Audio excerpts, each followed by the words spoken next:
president went on television, said he would walk out of the meeting if Vladimir Putin didn't agree with one. He said there would be severe consequences if he didn't agree to one. He said he'd walk out in 2 minutes. He spent 3 hours talking to Vladimir Putin, and he did not get one. Margaret Brennan tried to play hardball with Marco Rubio, but ended up pitching wiffle balls while he smoked her right out of the park. Instead of asking real questions, she was busy peddling the tired narrative. Trump got duped, Zelensky's a victim, and somehow America's the bad guy. Same script, different Sunday. Vladimir Putin did not give President Trump the ceasefire he sought, and now Putin says the root causes of the conflict have to be resolved in a peace agreement. Isn't the root cause the fact that Russia invaded in the first place? Well, ultimately, yeah. But I mean, what he means by root causes is his long historical complaints that we've heard repeatedly. This is not a new argument. He's been making this for a long time. And it's the argument that it's Western encroachment. I don't want to get into it. It's just so long. But the bottom line is that all of, we're not going to focus on all of that stuff. We're going to focus on this. Are they going to stop fighting or not? And what it's going to take to stop the fighting. And what it's going to take to stop the fighting, if we're being honest and serious here, is both sides are going to have to give, and both sides should expect to get something from this. Ultimately, if Vladimir Putin is going to be offered land that he has not seized yet, but negotiates his way into, doesn't this set a dangerous precedent that the United States now accepts this concept that it is okay to seize land by force? Well, Putin's already seized land by force, and that in and of itself is not a positive precedent. This whole war is a negative precedent. Are you demanding a withdrawal? Precedent. Well, again, in order to have a deal here, to reach the end of this conflict, both sides are going to have to make concessions. That's just a fact. Does that mean in any negotiation, where Russian forces are? But this is not about acceptance. This is about what Ukraine can accept and what Russia can accept. They both have to accept it. Otherwise, there won't be a peace deal. Okay? If there aren't concessions, if one side gets everything they want, that's called surrender. You know, there is concern from the Europeans that President Zelensky is going to be bullied into signing something away. That's why you have these European leaders coming as backup tomorrow.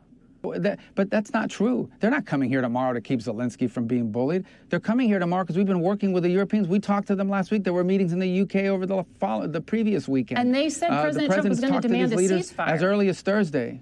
This is such a stupid media narrative that they're coming here tomorrow because Trump is going to bully Zelensky into a bad deal. We've been working with these people for weeks on this stuff. They're coming here tomorrow because they chose to come here tomorrow. We invited them to come. We invited them to come. The president invited them to come. The president went on television, said he would walk out of the meeting if Vladimir Putin didn't agree with one. He said there would be severe consequences if he didn't agree to one. He said he'd walk out in 2 minutes. He spent 3 hours talking to Vladimir Putin, and he did not get one. So there's some mixed messages. Because obviously things happened during that meeting. Well, because obviously look, our goal here is not to stage some production for the world to say, oh, how dramatic, he walked out. Our goal here is to have a peace agreement, to end this war, okay? Margaret Brennan strutted onto CBS like a liberal Karen at the customer service desk, demanding to see the manager of world affairs. She wasn't asking questions. She was pushing a narrative. Trump duped, Zelensky bullied, America embarrassed. Too bad for her. Marco Rubio doesn't do refunds, and he sure as hell doesn't play along with stupid media scripts. First, she pushes the line that Trump got played because Putin didn't sign a ceasefire on the spot. That's bullshit. Diplomacy isn't a 2-minute TikTok deal. You don't walk out and roll credits. You stay in the room, grind it out, and move the ball forward.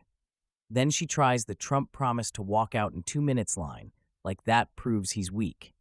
Give me a break. If Trump had walked out, Brennan would have blasted him as reckless and dangerous, but because he stayed and squeezed out progress, now she calls him duped. That's bullshit. With the media, Trump is always wrong. Heads they win, tails he loses.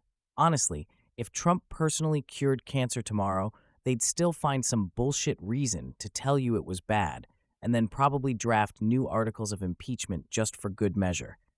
Then she goes with this gem. Zelensky is being bullied into a deal. That's bullshit. Rubio shut her down instantly, calling it a stupid media narrative.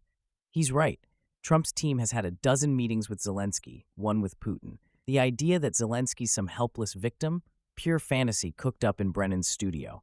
Honestly, too bad Marco didn't just call it what it was. Bullshit. He could have rung the meter himself and saved me the trouble. And when Brennan pressed him like it's America's job to give away Ukrainian land, Rubio hit her again. The United States isn't there to accept or reject anything. We're mediators. We're setting the stage so Zelensky and Putin can make the choices. That's reality, but Brennan spun it as if Trump was handing out concessions. That's more bullshit. And the kicker? Suddenly, Brennan loves the idea of crushing Russia's economy, but she trashed Trump's tariffs that were already choking Putin's oil money. So which is it, Margaret? Do you want tough pressure on Russia, or is it only bad if Trump's doing it? Rubio never broke a sweat. He calmly torched her talking points while she sat there in her red suit and lipstick, looking like a wannabe negotiator who just got cooked for Sunday brunch. That should just about do it for today. Margaret Brennan isn't holding politicians accountable. She's running a cheap improv show where Trump is always the villain, Putin is always the puppet master, and Marco Rubio is supposed to just sit there and nod politely while she reads her script. Meanwhile, real negotiations are happening, real progress is being made, and families in Ukraine and Russia are praying for peace while Brennan plays Sunday talk show theater for clicks. If you're as sick of this media gaslighting as I am, smash that like button and subscribe to the channel.